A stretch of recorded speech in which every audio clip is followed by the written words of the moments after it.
మా తమ్ముడిని ఈ జనం మధ్యలో ఇంతమంది అభిమానుల మధ్యలో జన సైనికుల మధ్యలో చూసుకుందామని వచ్చాను అంతే. అంతకంటే పెద్ద పండుగ డెఫినెట్గా మెగా అభిమానులు ఏంటి జన సైనికులకి yes yes yes yes yes జన సైనికులకి చాలామంది కళ్యాణ్ బాబు అభిమానులకి జన సైనికులకి ఎంతో మంచి ప్రభుత్వం రావాలని కోరుకునేటువంటి ప్రతి పౌరుడికి కూడా ఇది మంచి పండుగ. ఉదయం నుంచి చూస్తున్నాం నాగబాబు గారు, ప్రతి ఒక్కరు మాకు 25 సంవత్సరాల బియ్యం కాదు 25 సంవత్సరాల భవిష్యత్తు ఇస్తానన్న పవన్ కళ్యాణ్ నమ్మి ఇక్కడికి వస్తున్నామని ప్రతి జన సైనికులు అంటున్నాడు, ప్రతి వీర మహిళ అంటున్నారు. ఇదంతా చూస్తుంటే మీ తమ్ముడు పట్ల ప్రేమ చూపిస్తుంటే మీకేమనిపిస్తా ఇంతమంది? అంటే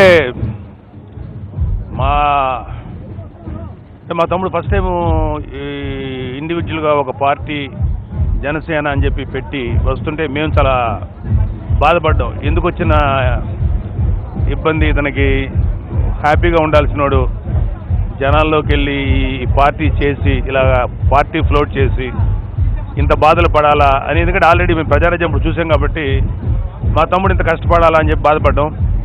సో 1 year పాటు మేమందరం కళ్యాణ్ బాబుని ఎంతవరకు లీడ్ చేయగలుగుతాడు, ఎంతవరకు రన్ చేయగలుగుతాడని. బట్ 1 year తర్వాత నాకు అర్థమైంది తన 25 సంవత్సరాల విజన్ నెరవేర్చబోతున్నాడని. సో దట్ ఈ పార్టీ పెట్టిన 2014లో పెట్టినట్టున్నాడు. 2015కి నాకు వ్యక్తిగతంగా చాలా నమ్మకం వచ్చింది. ఇవాళ నా నమ్మకమే నిజమైంది.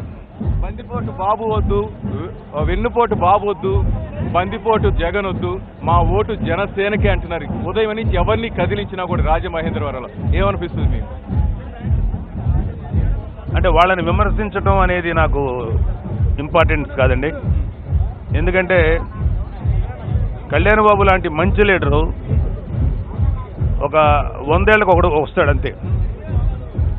ఎవ్రీ టైం వచ్చేటువంటి లీడర్స్ కాదు వీళ్ళు. 100 ఏళ్ళకి ఒకడు పుడతాడు. ఇలాంటి లీడర్ని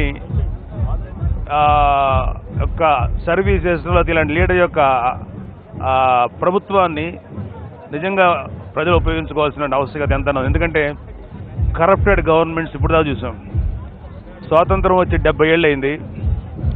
అందులో 20 సంవత్సరాలు డిఫరెంట్ వ్యక్తులు పరిపాలించిన గత 50 ఏళ్ల నుంచి ఇద్దరు పరిపాలిస్తున్నారు. వాళ్ళెవరో మేము చెప్పక్కర్లేదు. అటు కాంగ్రెస్ ఇటు తెలుగుదేశం వాళ్ళు ముఖ్యంగా ఎవరికి సంబంధించిన వాళ్ళో మీకే అర్థమవుతుంది.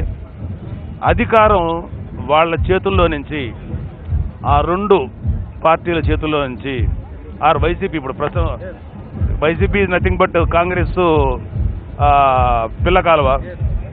సో నాకే కాంగ్రెస్కి వైసీపీకి పెద్ద తేడా ఏం తెలీదు. సో అధికారం ఆ 2 చేతుల్లో నుంచి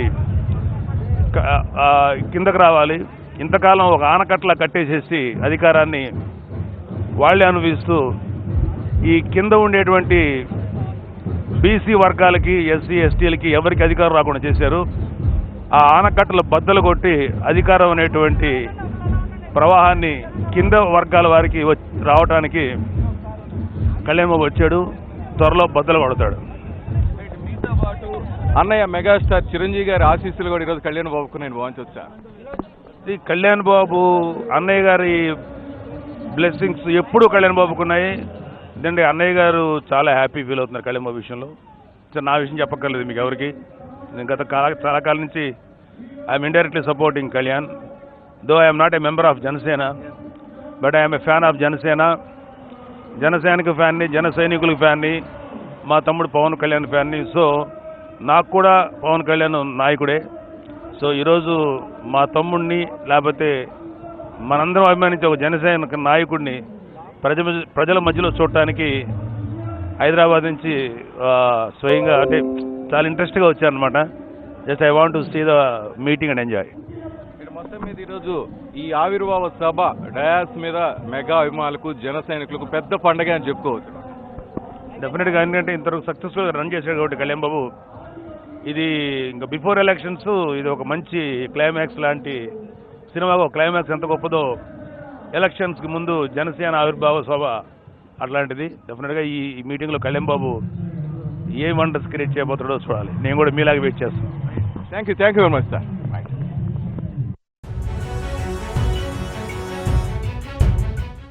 Hi, this is Siddhi Idnani and please do subscribe to New Waves.